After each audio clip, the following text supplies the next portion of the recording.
बहुत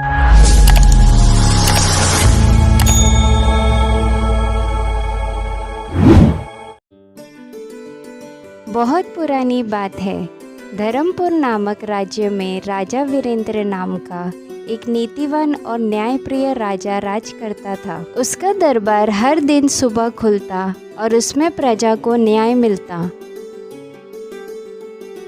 दरबार में उस दिन दो व्यापारी पहुंचे, विजय और अजय। दोनों आपस में झगड़ते हुए राजा के सामने खड़े थे। शांति रखो, बताओ क्या विवाद है तुम दोनों के बीच? महाराज, अजय ने मेरी कीमती अंगूठी चुरा ली है। मैं उसे अपने घर बुलाकर भोजन कराया और इसने मौका देखकर चोरी की। महाराज, यह झूठ बोल रहा है। अंगूठी इसकी नहीं, मेरी है।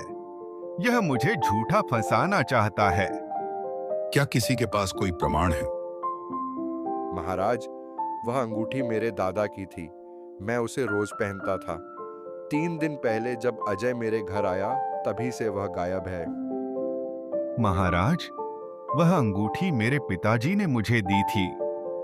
मैं उसे वर्षों से पहन रहा हूँ।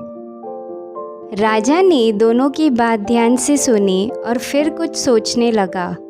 दोनों अंगूठी पर दावा कर रहे हैं। हमें ऐसा उपाय करना होगा जिससे सत्य स्वयं सामने आ जाए। राजा ने सैनिक को बुलाया। सैनिक, अंगूठी लेकर आओ जो अजय के पास से मिली थी।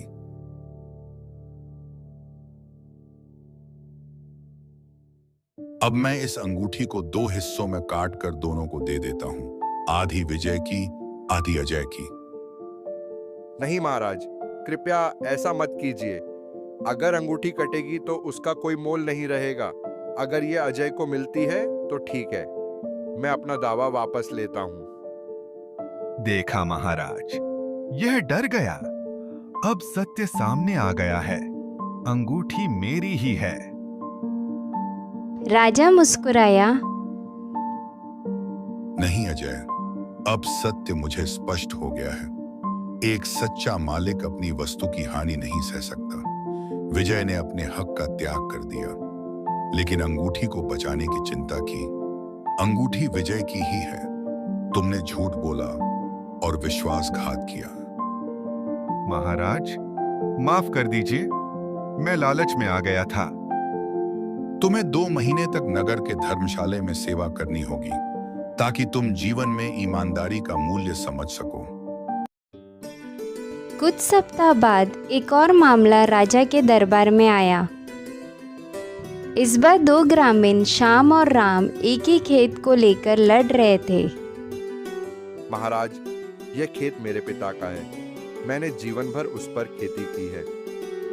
महाराज, यह खेत मैंने खरीदा था, पर दस्तावेज खो गए हैं। यह झूठ बोलकर खेत पर कब्जा करना चाहता है। राजा ने दोनों की बातें सुनी और फिर एक उपाय निकाला। ठीक है, दोनों इस खेत में एक एक बीज बो और 7 दिनों तक ध्यान रखो। जिसके बीज जल्दी अंकुरित होंगे और खेत को अधिक सुंदर बनाएंगे, वह असली मालिक माना जाएगा। दोनों मान गए। 7 दिन बाद राजा स्वयं खेत पर पहुंचे। उन्होंने देखा कि राम का खेत साफ सुथरा, सिंचित और हरियाली से भरा हुआ था। वही श्याम का हिस्सा सूखा और उपेक्षित था। जिसे खेत से प्रेम होता है, वही उसकी देखभाल करता है। राम, यह खेत तुम्हारा है। श्याम, तुमने झूठा दावा किया है। माफ कर दीजिए महाराज, मैं निर्धन हूं और खेत के लालच में झूठ बोल गया। ईमानदारी निर्धनता से बड़ी होती है। तुम 1 वर्ष तक राज्य के बागों की देखरेख करोगे, तभी तुम्हें मेहनत और सच्चाई का मूल्य समझ आएगा। महाराज, अगर हर शासक आपके जैसा होता तो संसार में अन्याय नाम की चीज ही नहीं होती। न्याय केवल कानून से नहीं, बल्कि बुद्धि, संवेदना और सच्चाई से किया जाता है। जब राजा का हृदय निष्पक्ष होता है, तभी प्रजा सुखी होती है। अगर आपको ये कहानी अच्छी लगी हो तो प्लीज़ लाइक और सब्सक्राइब करें।